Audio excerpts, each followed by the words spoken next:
Evangelho segundo Mateus, capítulo 18. Versículo 1. Naquela mesma hora, chegaram os discípulos ao pé de Jesus, dizendo: Quem é o maior no reino dos céus? Como eles esperaram por esse momento. Vocês estão falando sobre motivação? Os discípulos não eram puros em suas motivações. Eles sempre estavam discutindo sobre quem seria o maior. Eu serei maior que você. Eu tenho um lugar melhor que o seu. E a motivação deles nem sempre era a mais pura. E eles muitas vezes discutiam sobre essas coisas, quem seria o maior. Na verdade, até as mães dos discípulos algumas vezes se envolveram com isso. Uma delas disse: Dize que estes meus 2 filhos se assentem, um à tua direita e outro à tua esquerda no teu reino. Típica mãe judia, tentando facilitar a vida dos filhos. Que Deus as abençoe. E assim os discípulos vieram e disseram: Quem será o maior no reino dos céus? Versículo 2 ao 4. E Jesus, chamando o menino, o pôs no meio deles, e disse: Em verdade vos digo que, se não vos converterdes e não vos fizerdes como meninos, de modo algum entrareis no reino dos céus. Portanto, aquele que se tornar humilde como este menino, esse é o maior no reino dos céus. O verdadeiro caminho para a grandeza é sempre o caminho da humildade.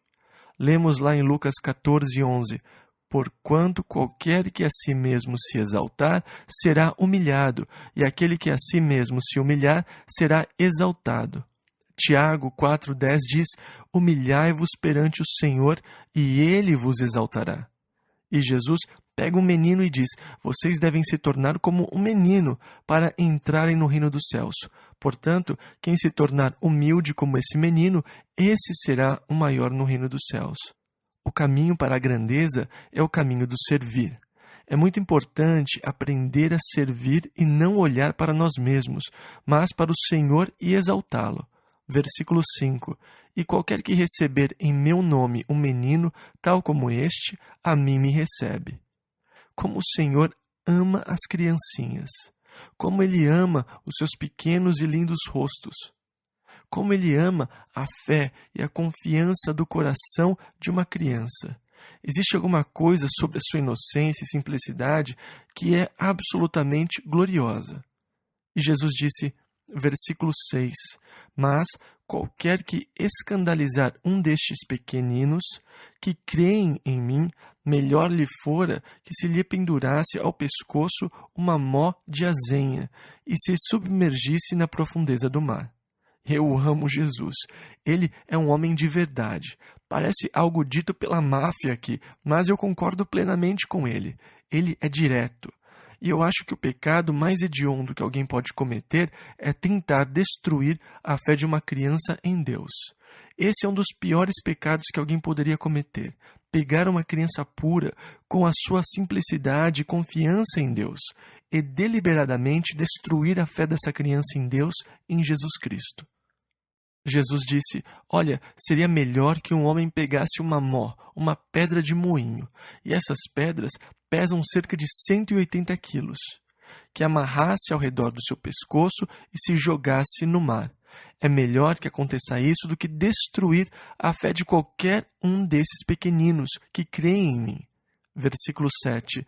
Ai do mundo por causa dos escândalos, porque é mister que venham escândalos, mas ai daquele homem por quem o escândalo vem. Tenham cuidado, escândalos virão, mas tenha cuidado para que você não seja a causa dos escândalos. Versículo 8 ao 10. Se a tua mão ou o teu pé te escandalizar, corta-o e atira-o para longe de ti. Melhor te é entrar na vida coxo ou aleijado do que, tendo 2 mãos ou 2 pés, seres lançado no fogo eterno. E se o teu olho te escandalizar, arranca-o e atira-o para longe de ti. Melhor te é entrar na vida com um só olho do que, tendo 2 olhos, seres lançado no fogo do inferno. Vede, não desprezeis algum destes pequeninos, porque eu vos digo que os seus anjos nos céus sempre veem a face de meu Pai que está nos céus. Esses são os anjos que receberam ordens para nos manter em nossos caminhos. Os anjos que tomam conta das nossas crianças. Eles sempre estão diante do Pai, continuamente nos céus, rogando ao Pai pelos pequeninos. Este negócio de se a tua mão te escandalizar é algo que Jesus quis que soasse impensável, repugnante. Ele disse isso para chocar. Mutilar o próprio corpo, para mim, é uma ideia repugnante. Perder uma mão, perder um olho, e eu mesmo fazer isso é um pensamento repugnante. E Jesus quis que soasse assim. Ele não quis dizer literalmente que devemos cortar a nossa mão ou arrancar um olho, mas ele está apenas ilustrando como é vital que entremos no reino dos céus. Vale mais do que ter o corpo inteiro. Como nós falamos antes sobre ratoeiras, que se você pega os ratos pela pata, eles viram e roem a própria perna e a deixa na ratoeira. E essa é uma ideia que nós reagimos mentalmente a ela. É horrível, mas ao mesmo tempo muito sábia, porque o rato entende que é melhor viver com 3 patas do que morrer com 4. E assim, Jesus está dizendo quase a mesma coisa aqui. Se existe algo na sua vida que está fazendo você tropeçar, se existe algo na sua vida que está criando um escândalo, corte e lance fora.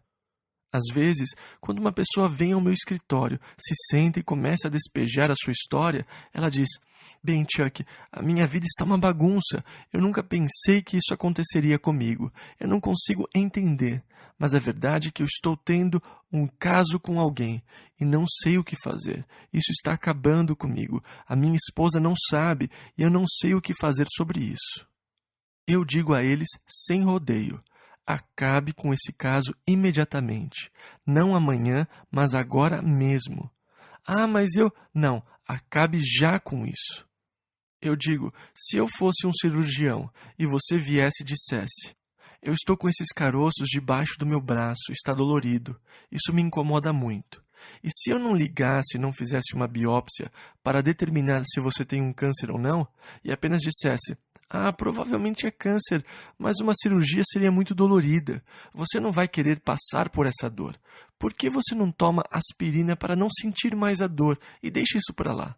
Bem, você com certeza me processaria por má prática e charlatanismo por eu ter dito: "Bem, vamos deixar do jeito que está e ver o que acontece."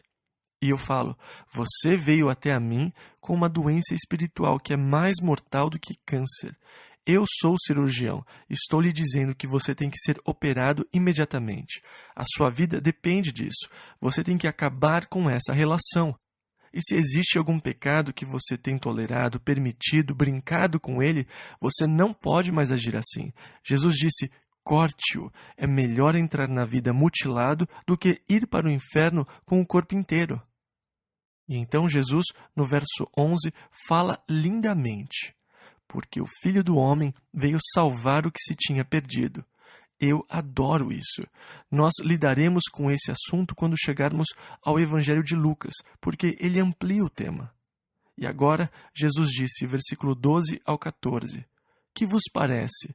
Se algum homem tiver 100 ovelhas e uma delas se desgarrar, não irá pelos montes, deixando as 99 em busca da que se desgarrou? E se porventura achá-la, em verdade vos digo que maior prazer tem por aquela do que pelas 99 que se não desgarraram. Assim também não é vontade de vosso Pai, que está nos céus, que um destes pequeninos se perca." O Pai está cuidando dos pequeninos. Os seus anjos veem a face do Pai continuamente e Ele não quer que nenhum se perca. Tome cuidado para não escandalizar nenhum desses pequeninos que acredita e confia nele. Versículo 5, Jesus disse: "Ora, se teu irmão pecar contra ti, vai e repreende-o entre ti e ele só. Se te ouvir, ganhaste a teu irmão." E é assim que diferenças devem ser tratadas e resolvidas dentro da igreja. Versículo 16. "Mas, se não te ouvir, leva ainda contigo 1 ou 2, para que pela boca de 2 ou 3 testemunhas toda a palavra seja confirmada." Leve 1 ou 2 outras pessoas com você e trate do assunto com a pessoa em questão de novo. Versículo 17 ao 19. "E se não as escutar, dize-o à igreja, e se também não escutar a igreja, considera-o como um gentil e publicano, ou seja, um pecador. Em verdade vos digo que tudo o que ligardes na terra será ligado no céu, e tudo o que desligardes na terra será desligado no céu. Também vos digo que, se 2 de vós concordarem na terra acerca de qualquer coisa que pedirem, isso lhes será feito por meu Pai, que está nos céus. E assim aqui Jesus está falando sobre ligar e desligar, sobre atar e desatar, desatar a obra de Deus e atar o trabalho de Satanás. E então declara que se 2 de nós concordarmos, aí está o valor de orarmos juntos, em concordância. Agora, a maioria das nossas orações é feita em particular, mas há momentos em que concordância em oração é extremamente valiosa. E eu incentivo cada um de vocês a ter um parceiro de oração, alguém que, quando tem alguma coisa realmente te incomodando, possa orar com você e carregar o fardo com você. Se 2 de vós concordarem na terra acerca de qualquer coisa que pedirem, isso lhes será feito por meu Pai, que está nos céus. O poder de orar em concordância. E então Jesus continua com mais conceitos. Ele disse, versículo 20, porque onde estiverem 2 ou 3 reunidos em meu nome, aí estou eu no meio deles. Assim, a forma mais simples da igreja são 2 ou 3 pessoas se juntando para adorar o Senhor, para orarem juntas. E sempre que houverem 2 pessoas, na verdade, há 3. E sempre que houverem 3, na verdade, há 4. Jesus disse, eu estou no meio deles. É importante que entendamos este conceito. Jesus não é como algumas pessoas hoje que dizem, bem, esta audiência é muito pequena, eu não vou sair hoje à noite. Mas ele disse, onde estiverem 2 ou 3, eu estou no meio. Agora, o que você tem que entender e se dar conta é que Jesus está aqui nesta noite. Se você tivesse uma necessidade real e soubesse que Jesus estava lá, o que você faria? Você não sabe que se você pudesse vê-lo, se ele estivesse aqui de forma visível, se você pudesse estender a sua mão e tocá-lo, você sabe que os problemas iriam embora. Ele poderia fazer isso, ele pode fazer isso. Tantas vezes você desejou, se eu pudesse estar em Cafarnaum e Jesus estivesse lá, e se ele tão somente pudesse colocar suas mãos sobre mim. Ei, ele está aqui. O fato de que você não pode vê-lo não é importante, porque ele disse que estaria aqui no nosso meio. E você pode alcançá-lo pela fé e tocá-lo essa noite. E ele estenderá sua mão e o tocará. Tudo o que você tem que fazer é estabelecer esse contato de fé com ele. Ele está aqui. Perceba isso. Traga suas necessidades diante dele. Creia nele e confie nele, e ele trabalhará em você. Versículo 21. Então Pedro, aproximando-se dele, disse, Senhor, até quantas vezes pecará meu irmão contra mim, e eu lhe perdoarei? Até 7? Agora, eu imagino que Pedro aqui pensou que estava estabelecendo um exemplo excelente. Eu tenho certeza que ele estava indo o mais longe possível em sua mente, no conhecimento da sua habilidade de perdoar. Eu tenho certeza que quando ele disse 7 vezes, ele estava indo muito mais longe do que pensava que podia. Eu tenho certeza que ele estava pensando, bem, eu posso conseguir perdoar alguém até por 2 vezes, mas vai soar melhor para os outros discípulos se eu disser 7. E Jesus provavelmente dirá, Pedro realmente está aprendendo a lição. Ouçam bem, irmãos, veja como ele entende do assunto. Até quantas vezes pecará meu irmão contra mim, e eu lhe perdoarei? Até 7. Versículo 22. Jesus lhe disse, não te digo que até 7, mas até 70 vezes 7. Agora, o que Jesus está dizendo é basicamente que perdão não é uma questão de matemática, mas uma questão de espírito, que você deve ter um espírito perdoador. E eu tenho certeza que se você tentar contar até 490, você vai se perder no meio do caminho. E você se dá conta de que isso não é uma questão de números, mas de espírito. Eu devo ter um espírito de perdão. Eu devo ter um espírito de perdão. E Jesus então começou a ilustrar isso. Ele disse, versículo 23 ao 35. Por isso, o reino dos céus pode comparar-se a um certo rei que quis fazer contas com os seus servos. E começando a fazer contas, foi-lhe apresentado um que lhe devia 10.000 talentos, cerca de 30 milhões de reais.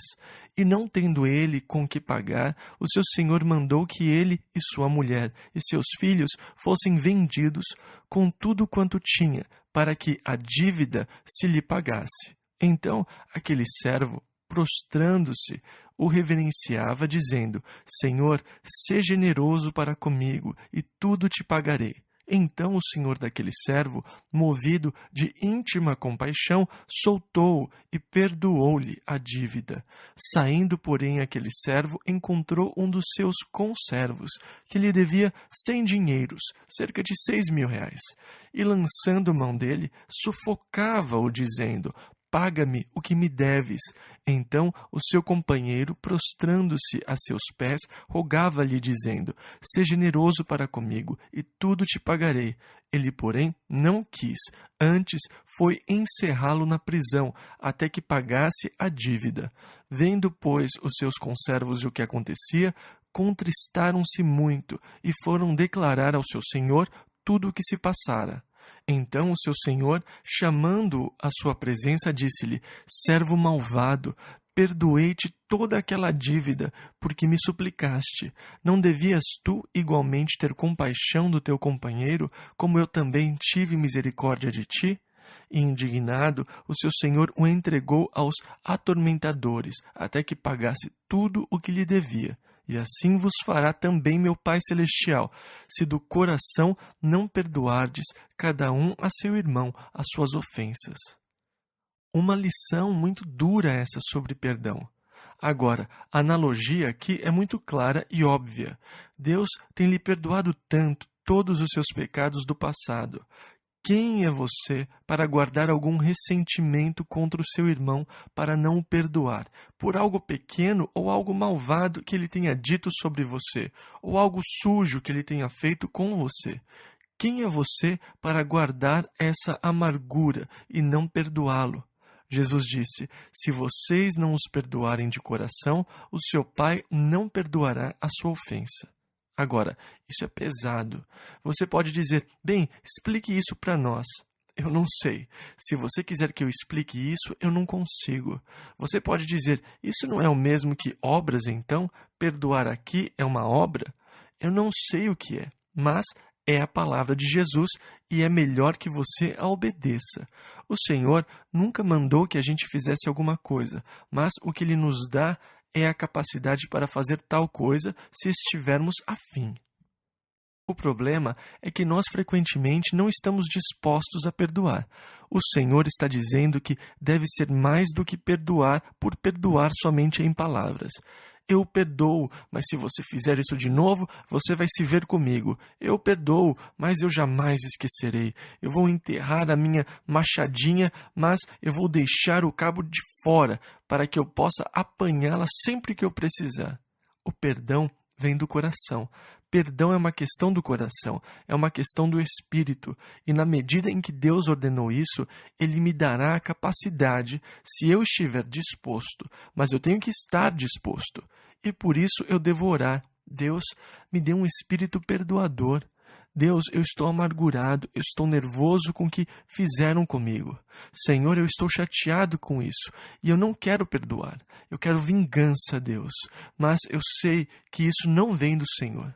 Pai, me dê um espírito perdoador, põe perdão no meu coração.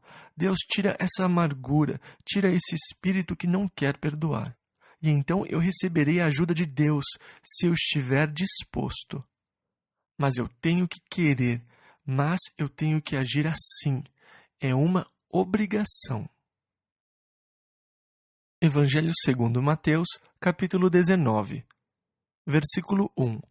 E aconteceu que, concluindo Jesus estes discursos, saiu da Galiléia e dirigiu-se aos confins da Judéia, além do Jordão. Agora, essa era a fronteira da Judéia. Assim, ele está indo para o sul de Jerusalém, porque Jerusalém está situada na área da Judéia, que fica no Reino do Sul. Dessa forma, ele deixou a área de Naftali, no norte, e desceu para a área da Judéia, além do Jordão. Versículos 2 e 3. E seguiram-no grandes multidões, e curou-as ali. Então chegaram ao pé dele os fariseus, tentando-o. Essa é uma pergunta para testá-lo, é uma pergunta para pegá-lo. Eles estão armando uma armadilha para pegá-lo com as suas próprias palavras. E é importante vocês perceberem que essa pergunta dos fariseus é uma armadilha. E assim eles vieram para tentá-lo. Versículo 3. E dizendo-lhe: é lícito ao homem repudiar sua mulher por qualquer motivo? A lei mosaica diz que, se um homem encontrar uma impureza em sua esposa, e se ele não estiver contente em ficar com ela, ele pode lhe dar uma carta de divórcio. Agora, o que significa achar uma impureza nela? De acordo com os teólogos liberais daquele tempo, uma impureza podia ser o fato dela não preparar um café da manhã que você gostasse. Assim, se ela cozinhasse o ovo por muito tempo e a gema ficasse muito dura, você poderia dizer: acabou, isso é o fim, eu quero o divórcio. E você entregaria a carta de divórcio para ela e ela teria que partir. Ela não podia recorrer. Ela estava fora, e assim eles usavam uma interpretação muito liberal do que era encontrar uma impureza nela. Outros rabinos diziam que era uma impureza moral. Se você descobrisse que ela não era virgem quando vocês se casaram, ou se ela quebrasse o voto matrimonial, isso era uma impureza moral. E assim havia uma divisão entre os escribas e os fariseus, dependendo da escola que eles eram ligados.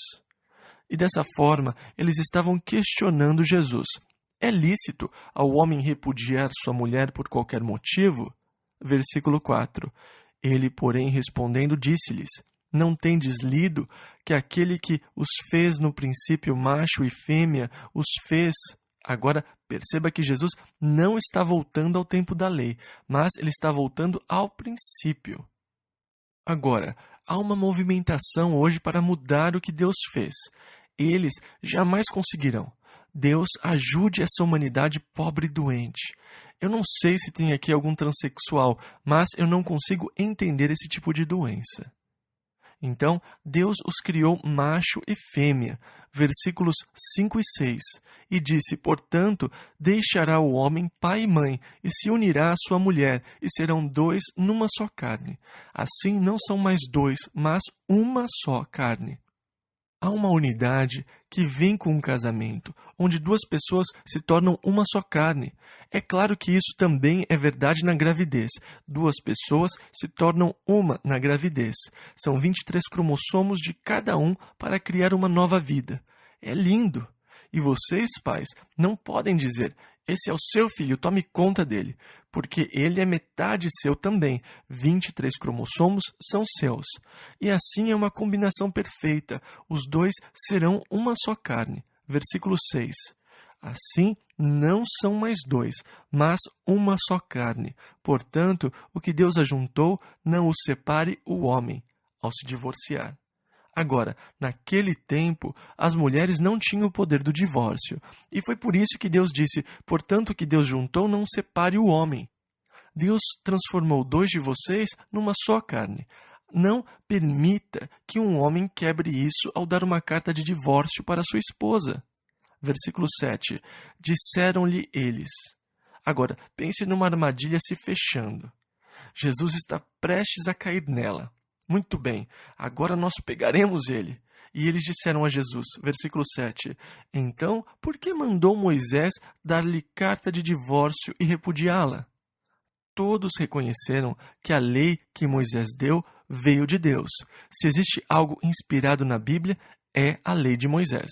E existiam muitos deles que somente acreditavam naquela parte. E ainda hoje, muitos só acreditam que os primeiros 5 livros da Bíblia são inspirados, mas todos, sem exceção, afirmam que essa porção é a porção inspirada da palavra. Deus nos deu a lei através de Moisés. Espera aí, agora você está contrariando Deus. E vocês percebem que a ideia era colocá-lo em contradição com o que Deus disse, e Deus disse: permita que ele a repudie. E você está dizendo: vocês não podem, vocês não devem, porque se Deus o juntou, vocês não deveriam quebrar isso ao dar carta de divórcio. Assim, a ideia aqui era de que Jesus estava contra Deus. Versículo 8. Disse-lhes ele: Moisés, por causa da dureza dos vossos corações, vos permitiu repudiar vossas mulheres. E mais uma vez, ele volta lá atrás, antes de Moisés nascer. Mas, ao princípio, não foi assim. No princípio, Deus criou macho e fêmea. Agora ele está dizendo: no princípio não era assim. Moisés, por causa da dureza dos seus corações, deu a lei para se divorciarem. Mas, no princípio, essa não era a intenção de Deus. No princípio, não foi isso que Deus desejou ou planejou. Versículos 9 e 10. Eu vos digo, não Moisés disse, mas eu digo, porém, que qualquer que repudiar sua mulher, não sendo por causa de fornicação, perceba aqui que ele faz uma exceção, e casar com outra comete adultério, e o que casar com a repudiada também comete adultério. Disseram-lhe seus discípulos: se assim é a condição do homem relativamente à mulher, não convém casar. Jesus está sendo muito direto. Ele está dizendo a você qual é o plano original de Deus para o homem, que é um casamento para toda a vida. No princípio, foi isso que Deus quis, quando ele criou macho e fêmea, e os dois se tornaram uma só carne. E assim os filhos sempre terão os dois pais e a segurança de um lar, e um ambiente para crescerem seguros. E sempre que isso se quebra, nós vemos os resultados por toda a nossa estrutura social. E nós vemos isso hoje, um grande colapso na nossa sociedade e na ordem social, por causa de famílias divididas, e os filhos são sempre feridos como resultado da separação. Jesus fez uma exceção, que é a fornicação, e neste caso, a parte inocente está livre para casar de novo. Ele diz muito claramente que se repudiarem as suas esposas, exceto por fornicação e casarem com outras, mas a exceção está aí. Jesus disse aos seus discípulos, quando eles ficaram chocados com a sua declaração, versículo 11, ele, porém, lhes disse: nem todos podem receber esta palavra, mas só aqueles a quem foi concedido. E então ele continua dizendo, versículo 12, porque há eunucos que assim nasceram do ventre da mãe, e há eunucos que foram castrados pelos homens, e há eunucos que se castraram a si mesmos, por causa do reino dos céus. Quem pode receber isto, receba-o. Eu não consigo receber isso, então vamos deixar para lá. Eu não sou eunuco e nem desejo ser. Versículo 13 ao 15. Trouxeram-lhe, então, alguns meninos, para que sobre ele pusesse as mãos e orasse. Mas os discípulos os repreendiam, ou seja, repreendiam aos pais que os traziam. Jesus, porém, disse: deixai os meninos e não os estorveis de vir a mim, porque dos tais é o reino dos céus. E, tendo-lhes imposto as mãos, partiu dali. Eu posso até imaginar essa cena linda de Jesus e as crianças, se aglomerando ao seu redor, e o amor e interesse que ele tinha por esses pequenos. E aqui os discípulos, pensando que o estavam protegendo, disse: não perturbe o Senhor com seus filhos. E Jesus disse: espere um pouco, saia do caminho, Pedro, deixe as crianças virem até mim. Não as proíba disso, porque delas é o reino dos céus. Ele impôs as mãos sobre elas e as abençoou. Eu adoro isso. Versículo 16. E eis que, aproximando-se dele um jovem, disse-lhe: bom mestre, que bem farei para conseguir a vida eterna? E aqui está um moralista. Nós vemos esse tipo hoje, pessoas buscando fazer alguma obra pela qual podem obter o dom da vida eterna. Existem sempre aqueles que querem trabalhar para conseguir a graça de Deus, as bênçãos de Deus. Se você apenas orar, então Deus abençoará você. Se você apenas jejuar, então Deus abençoará você. Se você apenas ofertar, então Deus abençoará você. Quantos querem uma bênção? Então, enfiem a mão bem no fundo do bolso e oferte hoje à noite. E tem sempre aqueles que querem fazer alguma obra para obter a bênção de Deus sobre as suas vidas. Que boa obra eu devo fazer para obter a vida eterna? Não há nenhuma obra que você possa fazer. Nós lemos em Efésios 2, versículo 8 ao 10, porque pela graça sois salvos, por meio da fé, e isto não vem de vós, é dom de Deus, não vem das obras, para que ninguém se glorie. E aqui, versículo 17, e ele disse-lhe, por que me chamas bom? Não há bom senão um só, que é Deus. Agora, esse jovem disse, bom mestre, e Jesus disse, por que você me chama de bom? Existe apenas um que é bom, que é Deus. Obviamente, Jesus está dizendo uma de duas coisas. Ele está dizendo, eu não sou bom ou eu sou Deus. Qual das duas coisas você acha que ele está dizendo? O que ele está fazendo é tentar despertar a consciência desse homem para o fato de que ele recebeu uma revelação divina. Ele está perto. Por que você me chama de bom? A razão pela qual você me chama de bom é porque você, embora não se dê conta, tem reconhecido algo em mim. Por que você me chama de bom? Você se lembra quando Pedro disse, Tu és o Cristo, o Filho do Deus vivo. E Jesus respondendo disse-lhe, Bem-aventurado és tu, Simão Barjonas, porque te não revelou a carne e o sangue, mas meu Pai que está nos céus. Jesus está dizendo aqui mais ou menos a mesma coisa. Por que você me chama de bom? Há uma revelação divina aqui. Você me chama de bom, mas há apenas um que é bom e ele é Deus. Você me chamou de bom porque eu sou Deus. Você reconheceu isso. O que eu devo fazer para conseguir a vida eterna? E Jesus está começando a apontar o caminho. Primeiro de tudo, o reconhecimento de quem eu sou. Por que você me chamou de bom? Não há ninguém bom a não ser Deus. Jesus continuou, versículo 17 ao 19. Se queres, porém, entrar na vida, guarda os mandamentos. Disse-lhe ele, quais? E Jesus disse, não matarás, não cometerás adultério, não furtarás, não dirás falso testemunho. Honra teu pai e tua mãe, e amarás o teu próximo como a ti mesmo. Perceba agora que ele não fala sobre os primeiros mandamentos da lei. Ele não fala nenhum dos mandamentos referentes ao relacionamento do homem com Deus. Ele não cita os primeiros 4 mandamentos. Não terás outro Deus, não farás imagem de escultura para se prostrar diante delas e adorá-las. Não usarás o nome do Senhor teu Deus em vão. Lembrai de santificar o dia de sábado. Ele não falou nenhum dos 4 primeiros, que lida com o relacionamento com Deus.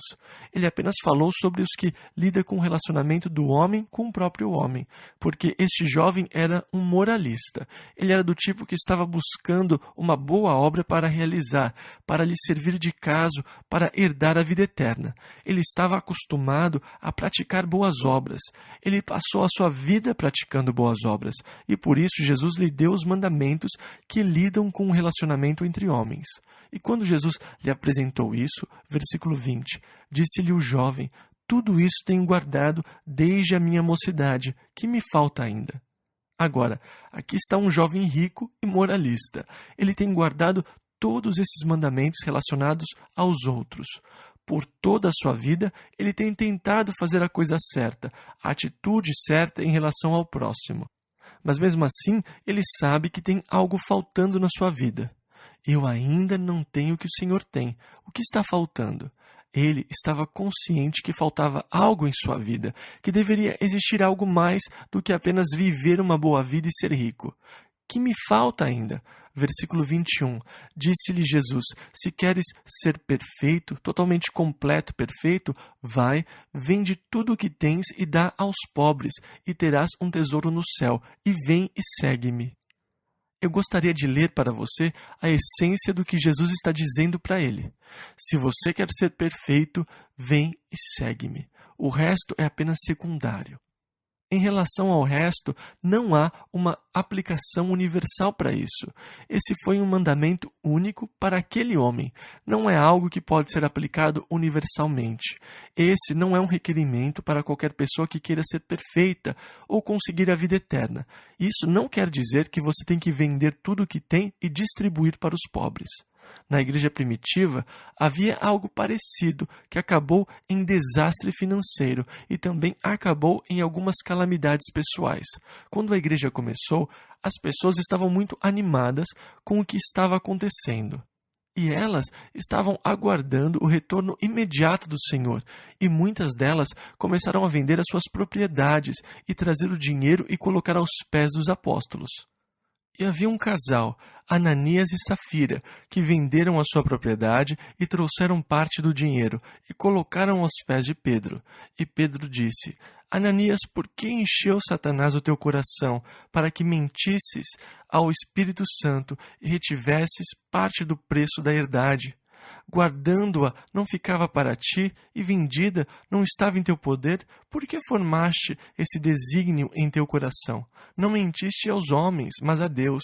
E Ananias, ouvindo estas palavras, caiu e expirou. E um grande temor veio sobre todos os que isto ouviram. Lemos esse trecho em Atos, capítulo 5, do versículo 1 ao 4. E houve esse julgamento rápido sobre Ananias e a sua esposa Safira. Não porque eles não trouxeram tudo, mas Pedro deixa isso muito claro, que não foi pedido para eles venderem as suas propriedades. Ninguém pediu para ele trazer dinheiro. Era algo que as pessoas faziam por vontade própria. E assim Jesus, quando ele disse, vai e vende o que você tem e distribua aos pobres, ele não estava dando uma ordem universal para quem quiser ter vida eterna. Mas a ordem universal é, vem e segue-me.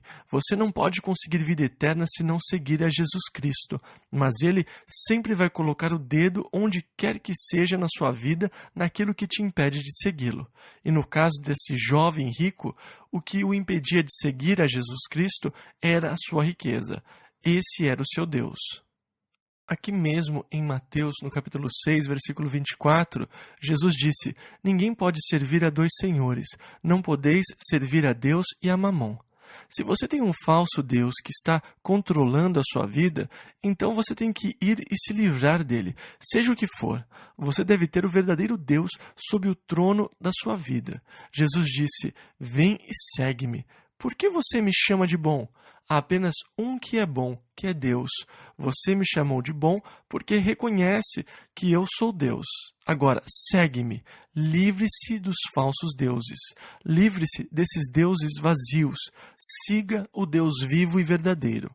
E é importante que você observe isso, porque muitas pessoas fazem um alvoroço ao redor disso, dizendo, você tem que vender tudo o que você tem e dar aos pobres. Não mesmo. A aplicação universal é, vem e segue-me. Ele é o caminho para a perfeição. Ele é o caminho para a vida eterna. Não há vida alguma longe dele. Versículo 22 ao 26. E o jovem, ouvindo esta palavra, retirou-se triste, porque possuía muitas propriedades. Disse então Jesus aos seus discípulos, em verdade vos digo que é difícil entrar um rico no reino dos céus. E outra vez vos digo que é mais fácil passar um camelo pelo fundo de uma agulha do que entrar um rico no reino de Deus. Os seus discípulos, ouvindo isto, admiraram-se muito. Quem poderá, pois, salvar-se? E Jesus, olhando para eles, disse-lhes, aos homens é isso impossível, mas a Deus tudo é possível. Agora, quando você vai para Israel hoje, os guias, quando você chega na Igreja da Natividade, eles mostram uma pequena porta, debaixo da porta dentro da igreja. Eles dizem que aquela porta era chamada de buraco da agulha e que nas portas das cidades eles sempre tinham esse tipo de porta, que era chamada de buraco da agulha. E para fazer um camelo passar por ela, você tinha que tirar toda a carga das costas do camelo, e ele tinha que sentar no chão, e algumas pessoas tinham que empurrá-lo por trás, para espremê-lo pelo buraco da agulha. E eles diziam que era sobre isso que Jesus estava falando. Isso não é interessante? Há uma possibilidade se você se esforçar o suficiente. Se você se apertar e gemer um pouco, você pode realmente se salvar. Muita gente gostaria que você pensasse assim, mas Jesus aponta que isso é algo completamente falso. Ele não está falando apenas sobre uma pequena porta ou portão, que você pode, ao se esforçar muito, se espremer e passar por essa porta. Ele está falando sobre o buraco de uma agulha que uma mulher usa para costurar. E você está tentando fazer um camelo passar por isso? E é por isso que os discípulos disseram, Senhor, quem poderá então salvar-se? Perceba a resposta de Jesus. Aos homens isso é impossível, mas a Deus tudo é possível. Lembre-se disso. Ele não disse, você tem que se esforçar, você tem que lutar, você tem que grunhir e gemer, dar o seu melhor. Ele está dizendo, é impossível. O homem não pode salvar-se a si mesmo. O moralista não pode salvar-se a si mesmo. Ninguém, por intermédio de obras, pode salvar-se a si mesmo. Ninguém pode, através de boas obras, herdar a vida eterna. Ela é um presente de Deus e é apenas dada através do milagre de Deus em nossos corações. Porque, embora seja impossível aos homens, para Deus tudo é possível, é até possível salvar você. E Deus tem feito o impossível para nos salvar nesta noite. E lembre-se disso, aos homens isso é impossível. Isso elimina completamente os moralistas. Você não pode, através das suas obras, das suas boas obras, obter um lugar para você no reino de Deus. Você deve vir como uma criança e se converter e simplesmente confiar em Jesus. Versículo 27.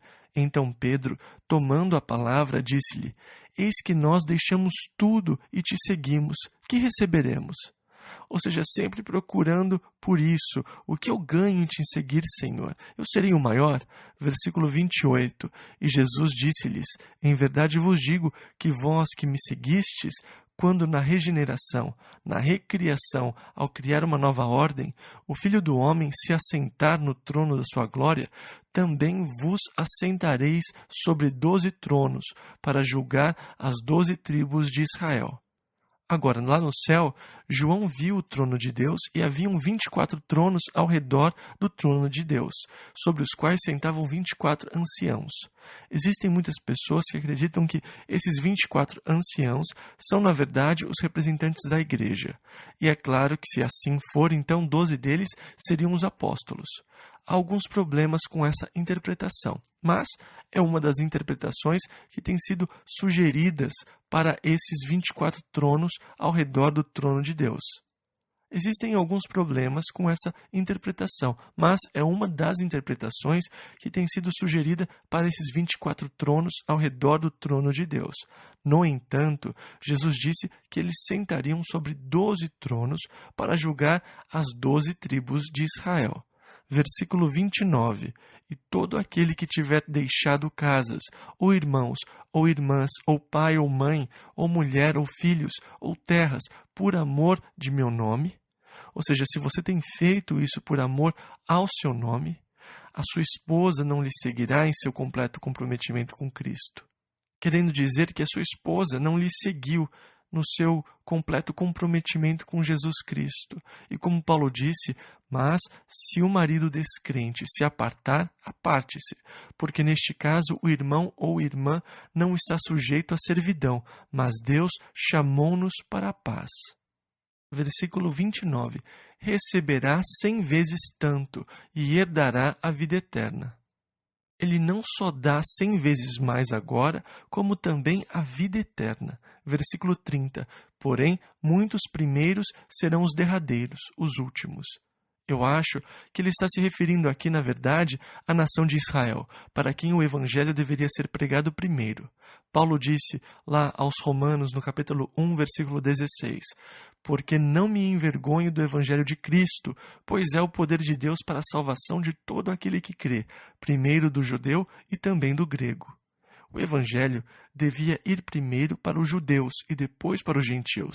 Agora, eles vão julgar as 12 tribos. Por quê? Porque, basicamente, as 12 tribos rejeitaram o Messias. Assim, os primeiros serão os últimos. Versículo 30 ainda. E muitos derradeiros serão os primeiros. Ou seja, os gentios.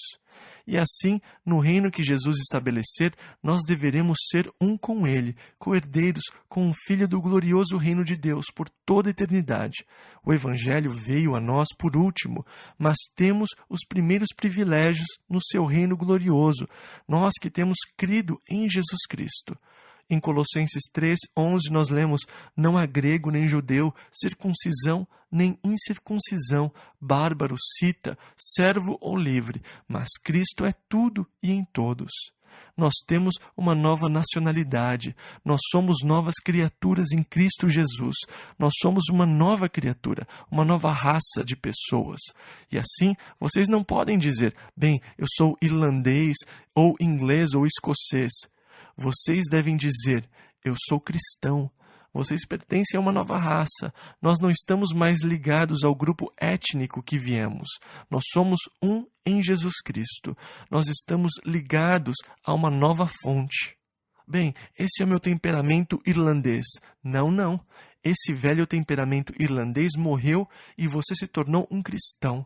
Você não pode mais culpar o temperamento irlandês. Você é uma nova criatura em Cristo. Você é uma nova criação. Vocês são um novo povo no Senhor Jesus Cristo, e assim muitos primeiros serão os últimos, e muitos últimos serão os primeiros. Na próxima semana, nós vamos continuar nos próximos 3 capítulos do Evangelho de Mateus. Vamos orar.